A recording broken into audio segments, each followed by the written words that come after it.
நான் ஒரு ஹதீஸ்ல இருந்து விளங்கின ஒரு சம்பவம் என்னன்னு பார்த்தோம்னா, நபி ஸல்லல்லாஹு அலைஹி வஸல்லம் அவர்கள் என்ன பண்றாங்கன்னா, ஒரு பெண் மையத்திற்கு தொழுக வைக்க போறாங்க. அப்ப போகக்கூடிய சமயத்துல ஜிப்ரீல் அலைஹிஸ்ஸலாம் வந்து என்ன பண்றாங்களாம், தடுத்துட்டாங்களாம். அந்த பெண் மையத்திற்கு தொழுக வைக்க வேணான்ட்டு. என்ன காரணம் அப்படிங்கும் போது அந்த பெண் மையத்தினுடைய கபருக்கு போய் பார்க்கறாங்க.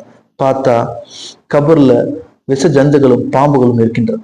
அல்லாஹ் ஓஃபில்லஹா வரஹம்ஹா வஃபன்ஹா அப்படின்னு அந்த பெண் மையத்திற்காக துவா செய்த வண்ணமாக திரும்ப என்ன பண்றாங்க, மீண்டும் அந்த பெண் மையத்திற்காக தக்பீர் கட்ட போனாங்களாம். அந்த போனப்ப ஜிப்ரீல் அலைஹிஸ்ஸலாம் மீண்டும் வந்து என்ன பண்றாங்களா, இந்த பெண் மையத்திற்கு அல்லாஹ் தொலை வைக்க வேணாம்னு சொல்லிட்டாங்கன்னு சொன்னாங்க. என்ன இப்படி இருக்கே அப்படின்னு சொல்லிட்டு மறுபடியும் பார்க்கறாங்க. அந்த பெண் மையத்தினுடைய கபூர்ல நெருப்பு ஜுவாலியாக இருக்கின்றன.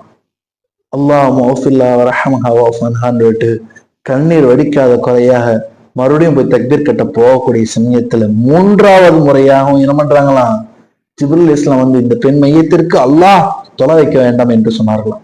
அப்ப இந்த சொல்லக்கூடிய சமயத்துல நபி ஸல்லல்லாஹு அலைஹி வஸல்லம் இந்த பெண் மையத்துடைய பற்றி விஷயத்தை பற்றி பக்கத்துல இருக்கிறவங்க கேட்கிறாங்க. பெரும்பாலும் ஒருத்தரை பத்தி கேட்கறவங்க பக்கத்து வீட்டுக்காரங்களை தான் கேட்பாங்க. ஏன்னா அதுலதான் நிறைய இருக்கு. லா ததகு ஜனத காத்திம ரஹமீம்பாங்க.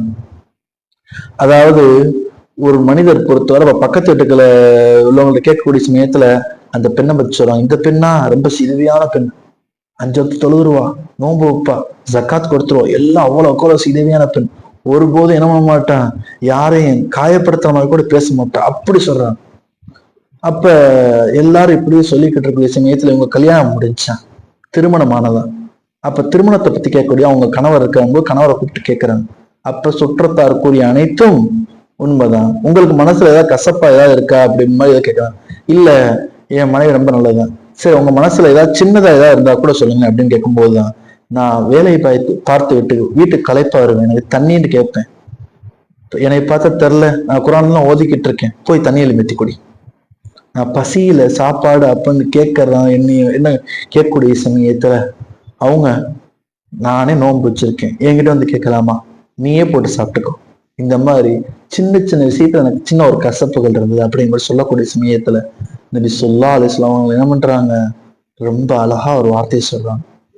நீங்கள் மன்னிக்காத வரை உங்கள் மனைவினாலே சொர்க்கம் செல்ல முடியாது. அப்ப ஒரு சின்ன சின்ன விஷயங்கள் தான், ஆனா நம்மள பெருசா கொண்டு போய் விட்டுரும். அப்ப அந்த மாதிரி கணவன் மனைவி இடத்துல பொறுப்புகள், சில கடமைகள் இருக்கு.